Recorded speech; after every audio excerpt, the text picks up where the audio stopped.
கடன் வாங்கினவன் கடன் கொடுத்தவனுக்கு அடிமையா இருக்கிறான். கடன் பிரச்சனை இருக்கு, அது ஒரு அடிமைத்தனத்தை கொண்டு வருகிறது. நீங்க ஒரு ஆள்கிட்ட கடன் வாங்கிட்டேன்னு வைங்க, அவனை பார்த்தாலே ஒரு பயம் தானே. அவன் மிரட்டுவான், அவன் பயமுறுத்துவான், அவமானப்படுத்துவான். நீங்க எதிர்த்தெல்லாம் பேச முடியாது.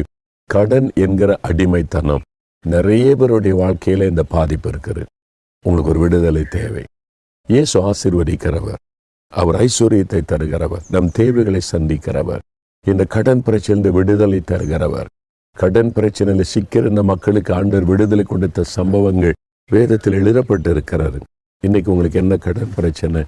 பிள்ளைகளை படிக்க வைக்க கடன் வாங்கிட்டேன், ஒரு ஆஸ்பத்திரி செலவுக்கு கடன் ஆகிவிட்டாரு, திருமண காரியத்தை கடன் ஆயிட்டு, சிலர் நியாயமான காரியத்துக்கு செலவு பண்ணி கடன் ஆயிட்டு, சிலர் ஊதாரித்தனமா செலவு பண்ணி, ஆடம்பரமா செலவு பண்ணி, வரவுக்கு ஏற்றபடி செலவு பண்ணாம கடன் வாங்கி வீணா செலவு பண்ணி இன்னைக்கு கடன் பிரச்சனை.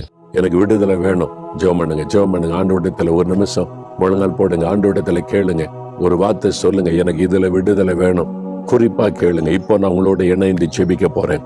இயேசு உங்களுடைய ஜெபத்தை கேட்கிறார். அவருடைய பிரசன்னம் உங்களுடைய வீட்டுக்குள்ள நீங்க இருக்கிற இடத்துல வந்திருக்கிறாரு. தகப்பனே, அருமையான உங்களுடைய பிள்ளைகளுடைய விடுதலைக்காக ஜெபிக்கிறேன். மெய்யாகவே விடுதலை ஆவீர்கள் என்று வாக்கு கொடுத்தீரேன்.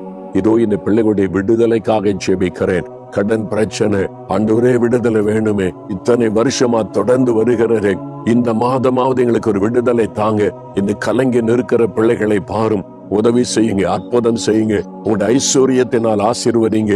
அந்த கடன் பிரச்சனை விடுதலை இயேசுவின் நாமத்தில் உண்டாகட்டும்.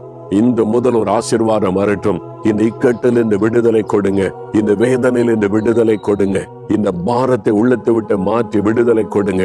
இந்த குடும்பத்தையே விடுதலையாக்கி ஆசீர்வதிங்க.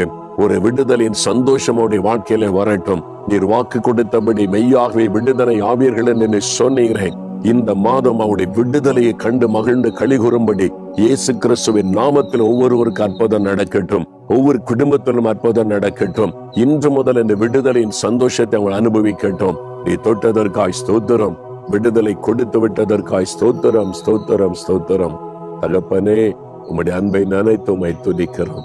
நீர் எவ்வளவாய் உம்முடைய பிள்ளைகளை நேசித்து தொட்டு கொடுத்த விடுதலைக்காய் ஸ்தோத்திரம், ஸ்தோத்திரம் என்று உம்மை துதிக்கிறேன். இந்த முதல் நல்ல ஒரு சந்தோஷத்தையும் மன மகிழ்ச்சியும் அவர்கள் உணரும்படிக்கு செய்யும். ஒரு விடுதலையின் சந்தோஷம் எப்போது அவருடைய வாழ்க்கையில நிலைத்திருக்கட்டும். இயேசு கிறிஸ்துவின் நாமத்தில் ஜெபிக்கிறேன் பிதாவே. ஆமேன், ஆமேன்.